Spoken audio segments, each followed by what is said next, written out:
Oftentimes, I hear revenue leaders cringe when revenue operations is considered an extension of sales operations. But that's really not the case in reality. At least not what we believe in the RevOps ecosystem.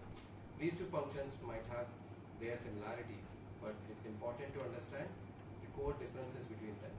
That's what we are going to explore in today's episode. It's a pleasure to have Lorena Morales with us today. Lorena is the Director of Global Digital Marketing Revenue Operations at JLL. She is a RevOps expert and counted among the top RevOps voices in the industry. Hi Lorena, I'm so excited to welcome you to the Revenue Lounge. Thank you so much Hi, for being here today. Abhijeet.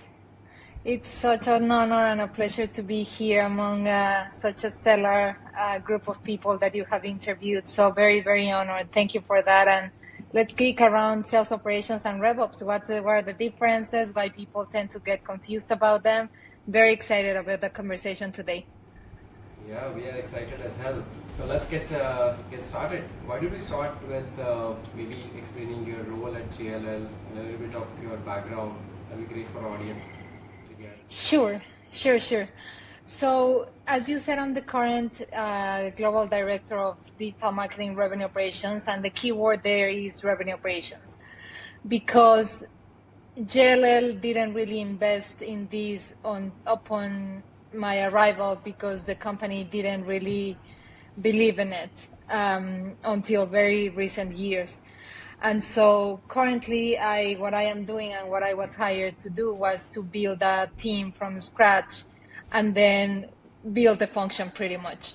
And so the revenue operations journey for me started almost 5 years ago, when I was in the consultancy space, working with clients like Twilio, Plaid, Zendesk, you name it, and we were working with them. And so I fell in love with the methodology. My boss at that time told me, Lorena, this is going to be something that it's not going to be a buzzword. It's something that it's actually going to be a must for companies to have. And this is going to become the common language and the common way to do things instead of legacy operations. I believed him at the time, and I was a VP of marketing for them. So I ran the company marketing department for almost 4 years. And so then, or 3 years, a little more than 3 years. And then I moved to JLL. And currently at JLL, I am in charge of the 8 regions that are more profitable for the company. So I'm in charge of APAC, EMEA, and Americas, trying to make sure that all the processes are in place, that all the tool stacks are aligned, that we have the right tool stack. So not necessarily I am in charge of that, but I work cross-functionally with the teams that are in charge of that, which is the main point of revenue operations, to be a bridge kind of role where you make things happen with other departments, if that makes sense. Yeah, it does. And how long back was this when you got to know about revenue operations, when your ex-boss told you about this won't be buzzword, but a way of life? It was around 5 years ago. Yeah, almost 5 years ago. Yeah, it was a while. So I consider myself one of the originals in revenue operations, or what I call the first generation of people that started to practice revenue operations and understanding the methodology.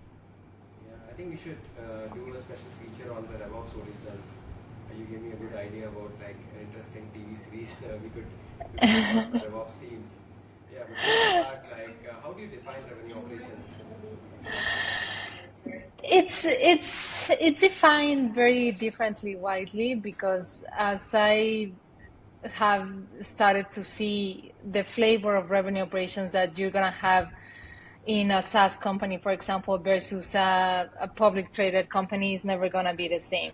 However, there's a component that it has to be in every single revenue operations definition, and that's the customer centricity. So it's a process that it's a methodology that becomes a function in a company, where you have to align your teams. It can be your operations teams or your GTM teams, in order to make that customer journey successful and frictionless. And the idea is that you map all your processes and all your your instruments that you have as an organization to that customer journey. And so that would be kind of my definition. Like, it's a methodology that becomes a function, and when it's a function, it's in charge of alignment of these teams in order for the customer to have a better experience. Interesting. So I've noticed one thing about you. You were in traditional marketing, and then you came into revenue operations. And that's like not a conventional shift we typically see. I mean, I generally see folks who are either coming from the system side or coming from the business finance side, or sometimes folks who've been like salespeople themselves who become like SalesOps and then RevOps later. So you have a very interesting background, like from marketing to RevOps. I would love to know your story there, how you got into RevOps, and like would be interesting to explore further. Correct, and you're right, and it's not a traditional movement or move. I'm trying here to break the idea that only operators are due to become revenue operations leaders. I'm trying to break that paradigm because it's not necessarily true. Ultimately, one of the departments that it's closer to the customer is it's marketing. And so with that understanding fully of the customer, you are equipped to be a revenue operations leader as long as you understand the organization holistically. For example, I was never the person in the systems. I used to crack in front of a Salesforce dashboard because I didn't understand anything about it, right? Like, I was never the person in the Marketo systems. I was never the person in the Eloquai. I was never that person. It never really interested me. However, I had to learn the basics of it and how to hire experts in the area in order to run a revenue operations function. My story comes from, again, someone that believed on me, because I come from product design and from the demand gen side of things, where I learned to do pretty much all the arms of the demand gen machine. And so when I came to this consultancy, my boss back then told me, Lorena, this is something that people don't know of and don't believe in. Are you willing to take that risk? Because it might not work for some people, and some people might be scared of change because it requires change of management. And so he saw potential on me. I said yes. And I started to learn how to really apply it to the customers that I already mentioned. So I think everything in this life has a purpose, right? I don't believe in coincidences. I think I'm where I am because I am here to represent a very unrepresented part of the population, which are the traditional, or what they call traditional marketers, that wants to become operators. And I'm here to say that you can be one, as long as you understand the other functions. As long as you understand product, for example, is one of the main areas that revenue operations works with. As long as you understand a little bit of finance, you don't have to be an expert on these areas if you want to be a leader, but you do have to understand the other departments that revenue operations work with. Got it. So that's a very, very interesting story.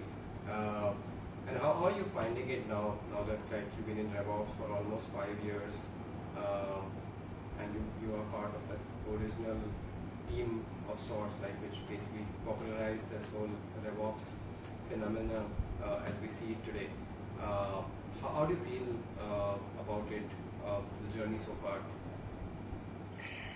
I feel that I had to put myself on a lot of uncomfortability before making it to where I am, because it's not a place where people was respected.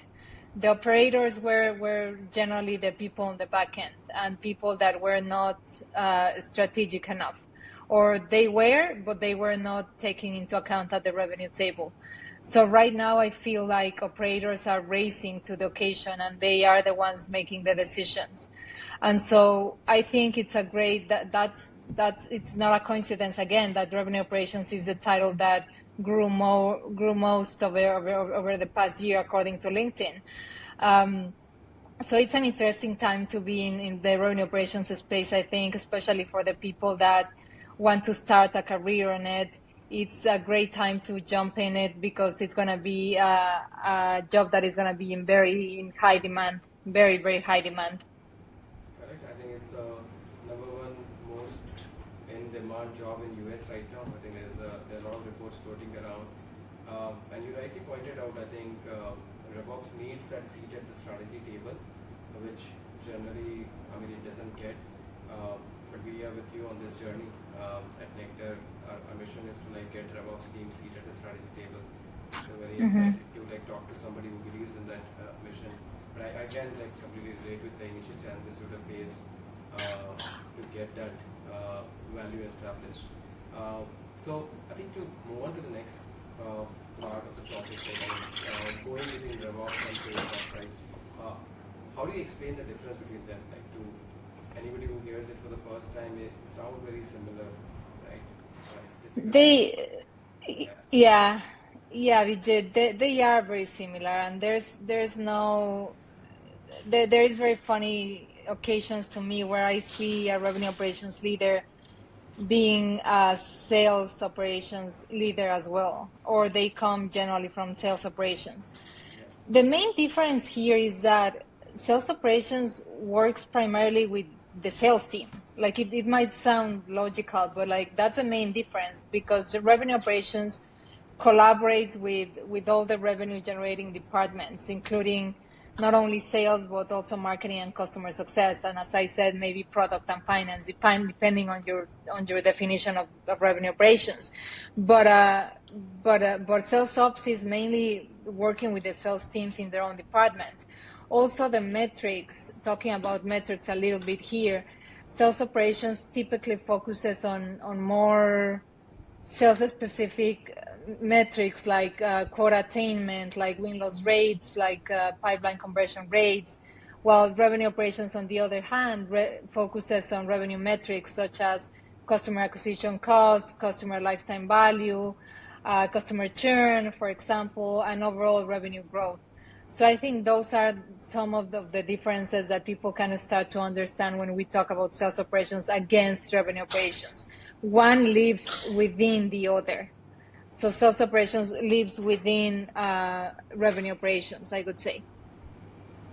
Yeah, very interesting. And I think it's an interesting way you put it, right?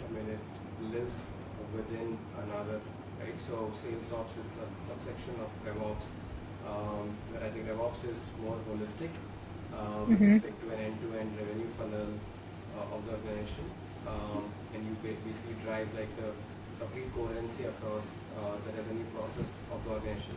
The SalesOps is hyper-specialized with the sales aspect of it, right? But at the revenue level, you have marketing, you've got sales, you've got customer success, you've got pre-sales, you've got post-sales, you've got even product operations that even funnel revenue, especially in product-led growth companies, right? So there's so much more to RevOps, as you rightly pointed out.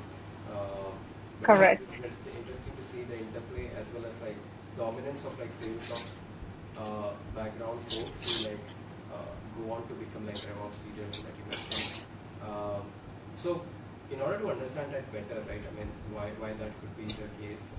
How do you typically see responsibilities and goals vary for revenue operations versus sales operations? In goals, they can have similar goals, but they attain them differently, because clearly, first of all, you have to clearly define the roles and responsibilities and setting common goals between both of them. So how do we define goals here is depending on the company, right? That's gonna depend on the size of the company and the stage of the company.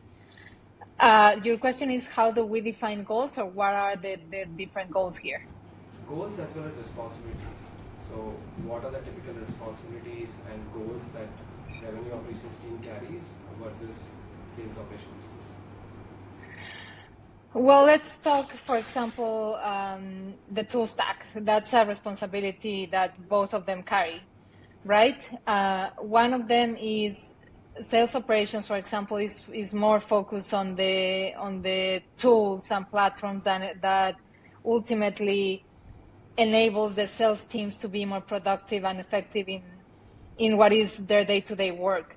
And that might include the CRM, for example, the sales engagement, the prospecting, probably the lead nurturing, and even the analytics, some of the analytics, even though they share that with marketing ops. In contrast, though, the revenue operations technology stack is more focused on tools and platforms that are enabling the entire revenue generating department to work together. So this includes tools like, for example, the marketing automation, as I mentioned. So it includes marketing as well, the customer relationship management, or the CRM as well, the sales analytics, the customer success management, and ultimately the business intelligence, which sales operations doesn't deal with. So I think those are two very clear responsibilities that both of them have, because both of them deal with it with the tool stack. But in terms of differences on how they differ in each other, I think that would make sense. Got it. Got it. Can you also elaborate maybe an example from your experience where you have effectively integrated RevOps and SalesOps? Yeah. Let's say, because I work with several companies, and not necessarily I integrated sales operations in all of them. Some of them we were only on integrating marketing ops. But so I'm gonna talk about an example of a next company that could implement both revenue operations and sales operations. So with revenue operations, this ex company called, let's say, Acme, is able to track and analyze data on customer interactions and sales pipeline. And at the end, this is gonna affect or have an impact on the revenue performance across all the teams. With the revenue operations function in place, it will allow them to identify areas where they can optimize their sales processes, such as improving lead scoring, for example, which is something that we're currently working at JLL, streaming the handoffs between sales and customer success, another area that we're working on right now, and ultimately optimizing pricing. The company is also able to automate many of their sales processes, such as lead routing and follow-up, maybe even things like quote generation, maybe even contract management. And what it happens ultimately when you merge both of them is it frees up the sales team time to focus more on building relationships with customers and closing deals, rather than doing the administrative work that nobody wants to do, right? Or that it's not the fun part of the job. The sales team is there to build relationships and to stay closer to the customers and to closing deals, of course, because we all want revenue. So I think that's what would be an example of a company implementing both revenue operations and sales operations in the same instance. Got it. Great.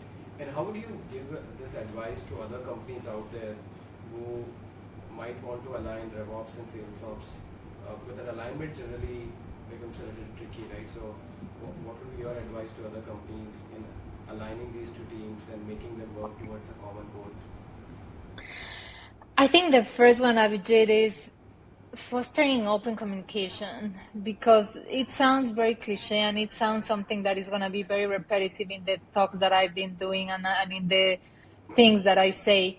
But communication is basic for every single organization. If you don't know how to effectively communicate in a meeting, what's the purpose of the meeting, what's the agenda of the meeting, what are the action items of the meeting, you're pretty much lost. And that's the beginning. Then you can move further by using a unified tech stack, for example. Encouraging cross-functional training, that's another one. And the last piece of this is measuring and optimizing performance. So I truly believe that if you cannot measure it, don't do it. And people are going to have really strong opinions around this because, for example, brand is something that you can't really measure at 100%. And that's talking more about marketing and deviating a little bit from the topic. But I believe in measuring and optimization performance more than anything because of that, because revenue operations is a department that focuses on bringing the hidden revenue that exists on or the leakages in the funnel that might happen. So I think that's what I would advise to teams in order to come to the same goals. Like, first of all, setting those goals, and then foster the communication, and then the other things that I mentioned. I love the way you put it, right? I mean, bringing the hidden revenue that exists and plugging the leakages across the funnel, right? I mean, there's so much of value out there, especially in the current market conditions where everybody is looking at capital efficient growth, and we all have to do like more with less. And I think cost is also an important factor and not just growth. So I think the RevOps teams can add so much value to their organization by just looking at the data that exists. Yeah, it's kind of sad to hear that we have to be doing more with less, because the more I hear it and the more I say it, the more that I am convinced that we need to be doing less with less. Like, this is not about burning teams out, and generally revenue operations teams get burned because of the amount of responsibilities that they have in their plate. Especially if you don't have a leader in place. If you just have specialists, like a bunch of specialists in your team that need to be doing 150 things at the same time, most likely you're gonna hit that burn moment where like they're gonna quit on you and they're gonna find some other company, because yes, there are a lot of layoffs right now, but like the reality is that operators are in high demand. So that saying of like doing more with less, it's kind of itchy to me at the moment, and it's funny that you mention it. Yeah, I mean, I was coming more from a standpoint on like resource constraints that organizations have, and resource more in terms of capital, because we don't have a flow of capital going on, unlike 2020 or 2021, but there's a lot of like capital and funding available. And now I think 2023 and beyond, companies have to look at like lower funds that they can deploy. So I think I was going more from that standpoint, like how do you like leverage your data, and maybe RevOps can like help you with like that data discovery. I think you pointed out, right, that how they can plug the leakages, or like they can find the hidden revenue.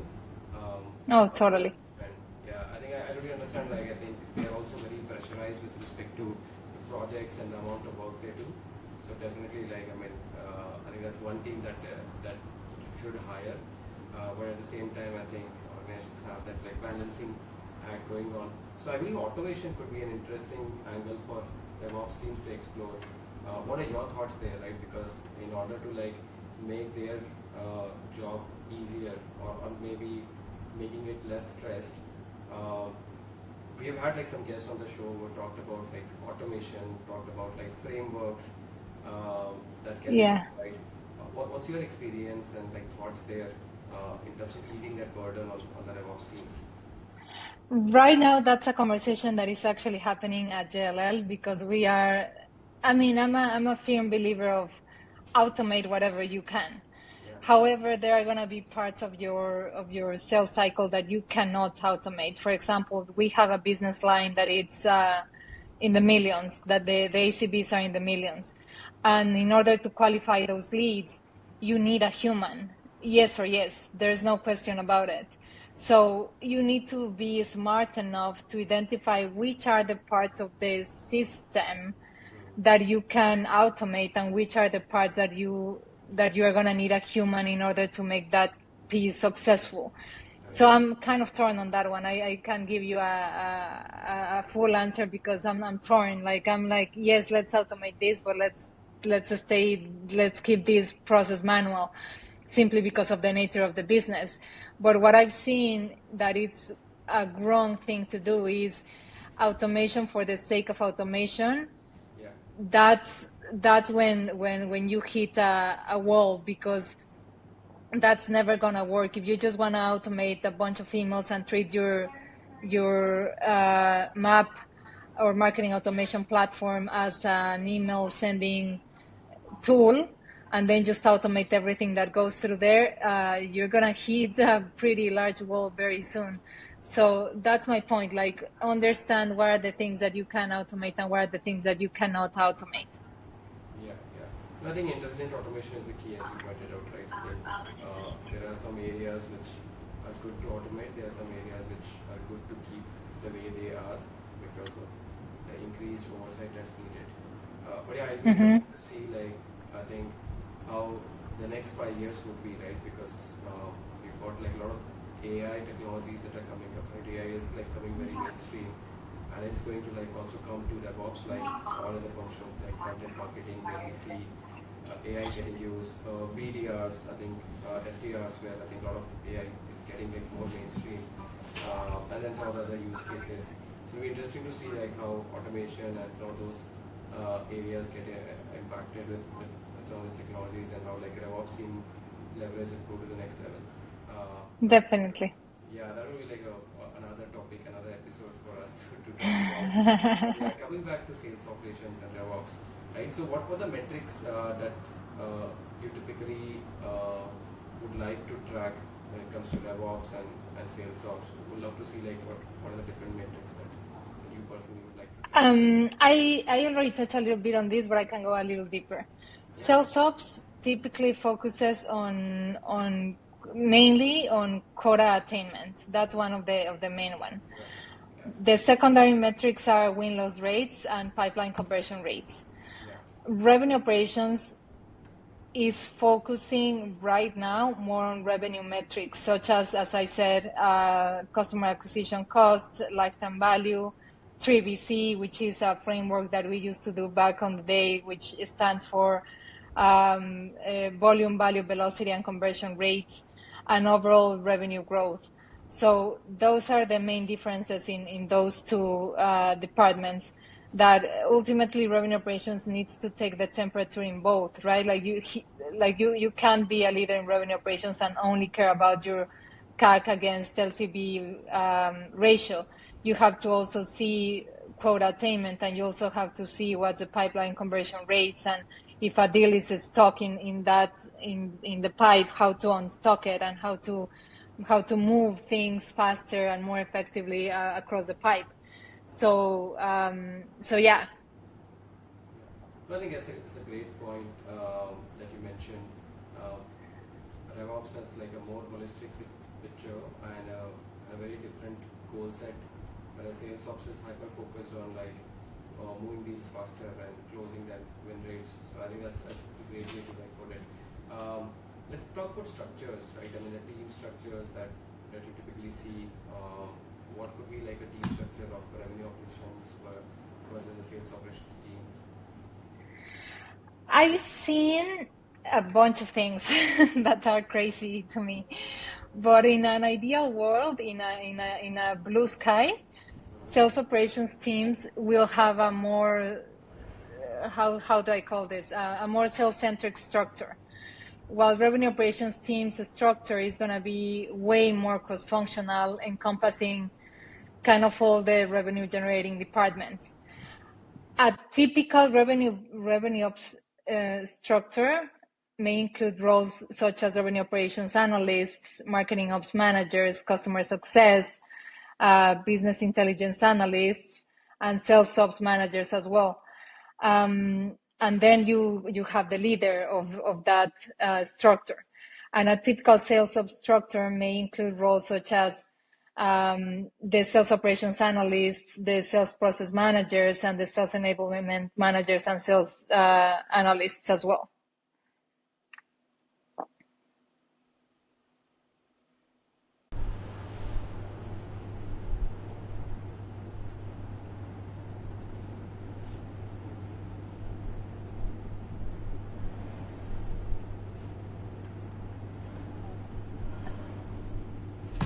I think we had a little pause there. I think we can continue.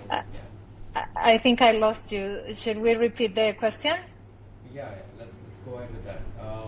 So I think what I was wanting to know was the structural difference between the two organizations, right? RevOps teams and the SalesOps team. Okay, sure. I've seen many different things across these past years, but in a blue sky, a sales ops team will have a more sales-centered structure, and a revenue operations team is gonna be way more cross-functional, encompassing all the revenue generating departments. So, for example, a typical RevOps team could include roles such as your analyst, your RevOps analyst, your marketing ops managers, your customer success managers, your business intelligence analysts, and ultimately the leader that kind of manages all these. It can be a VP, or it can be a director, or it can be whatever you want it to be, or even a CRO, a real CRO. And a typical sales ops team may include roles such as the sales operations analysts, the sales process managers, the sales enablement managers, and ultimately the sales data analysts. So very different structures, what we see here. Yeah, yeah. So definitely, I think there are different ways to do it, and I believe this also depends on like the stage of the company, the size of the company, and so on and so forth. Probably the industry as well. What kind of structure do you have at JLL? If you can maybe like give an example, like how big is your team and what's the structure here at JLL? JLL is it's a funny structure, because first of all it reports into marketing, so we don't report into and digital marketing, not even traditional marketing.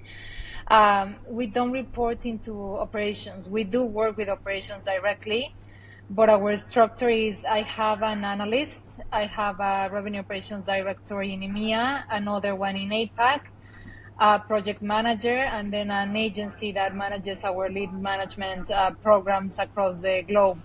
So right now it's a small but nimble team, but the idea is that it grows so we can also have eyes in Americas, and me leading that team. So each one of them have the responsibility to be revenue operations specialists and kind of champions in their own areas, so we can have eyes all across the 8 regions that I mentioned at the very beginning.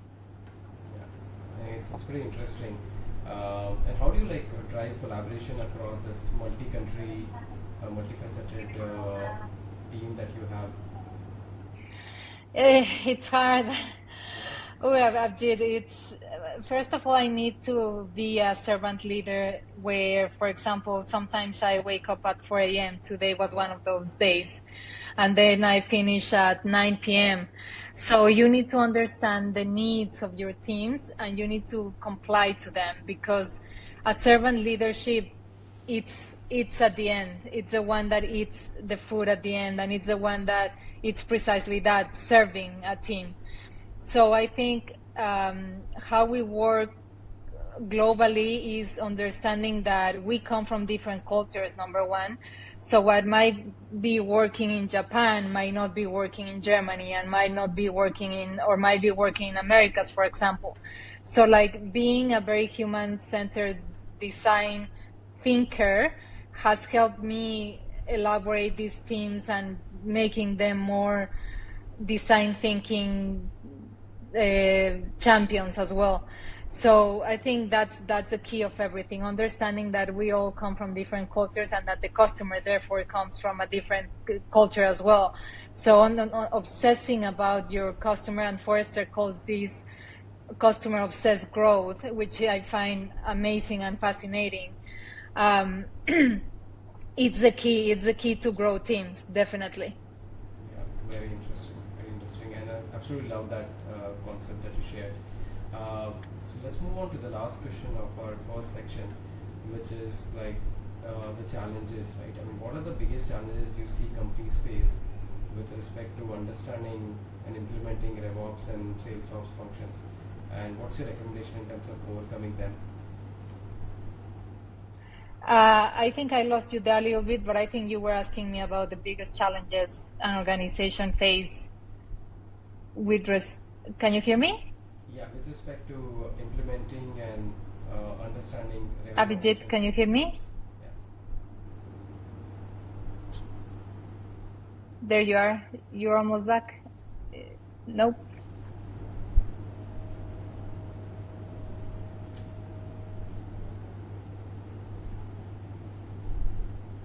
I can't hear you. Should I continue to say?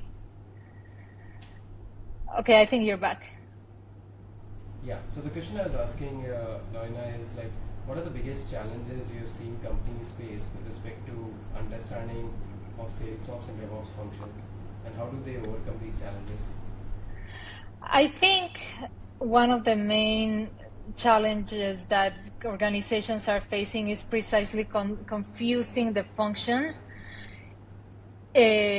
like one into the other one, and calling them inaccurately, expecting results that are unrealistic from sales ops teams or vice versa. So for example, if you expect your sales teams to oversee churn, or if you expect your RevOps team to oversee metrics that don't make sense, it's gonna be unsuccessful. So I think that's one of the biggest challenges, confusing both departments as one.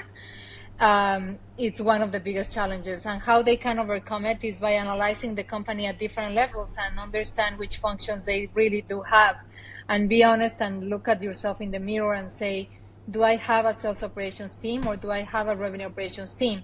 Could I have a revenue operations team eventually if I only have a sales operations team? The answer is going to depend on what stage and what point of the company you are in that moment. But you have to be honest with what you have at that point and stage of the company. Got it. Well, that was great. So thanks for sharing your responses to our first section. Moving on to the next one, which is my favorite, which is rapid fire. So we'll ask you like a set of questions and love your like candid responses there. So let's start with like, what's the book that you read recently and you really loved it?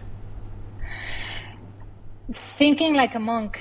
Thinking Like a Monk has been changing my life lately, because it talks about an Indian guy. I forgot his name, but look for it. Thinking Like a Monk. It talks about how he goes to with the monks, to live with the monks, but then he has this natural or regular life in Los Angeles, and he talks about how to bring the methodologies and the practices of the monks to a real life, or not a real life, but like a life that all of us can relate to. So it's been very relaxing to read that type of material instead of just reading marketing or sales or revenue operations stuff all the time. So yeah, thinking Like a Monk is a great book. Yeah, this reminds me of one of the adventure travelers. I read about him, and there's also like a podcast on Spotify, which I heard while I was like doing my runs one of these days, where there's a whole family in the US which travels on ship, on local trains, on like various modes of transport, and walks back to like Himalayas and stays with like monks for like a month, and then they wow. come back. So it was very cathartic for them, and they found a lot of peace, and they come back to the US and then restart like a new life. So it was pretty interesting. So I think what you shared just reminded me of this book. I'll probably like ping you separately. That was like Send it to me. Send it to me. I will. So let's move on to the next one, which is like, what's your favorite part about working in ops? Sorry, I missed you on that one. What's a what? What's the favorite part about working in revenue operations? What's my favorite part of working on revenue ops? My favorite part of working in revenue ops is, oh, that's a good one. I think it's working with all the departments. I think I come from a mentality that I've always worked as a designer. I've always worked with many different people, different mentalities, and different cultures, as I was saying. And the revenue operations person gets to do that, gets to work with many different teams at the same time. So I think that's my favorite part of the role. All right. And what's the least favorite? The systems. Jesus, Mary Christ. The systems is my least favorite part. Oh, I missed you.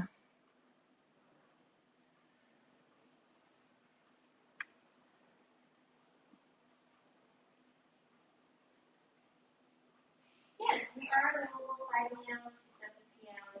Eastern time. You can give us a call, and any of our representatives will be able to assist you. I'm curious to understand. I like double click there. Why did I say systems? Yeah. Because I don't come from the operational background. For me, it's really hard to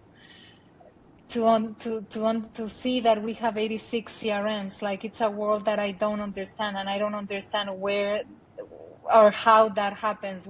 At what point of the journey you got to have 86 CRMs? I simply don't get it.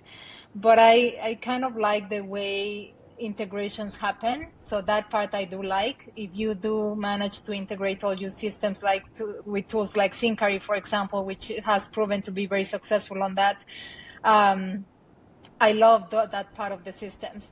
The part that I don't like so much is to clean the systems in order to get you accurate data and actionable data. That part I don't like that much.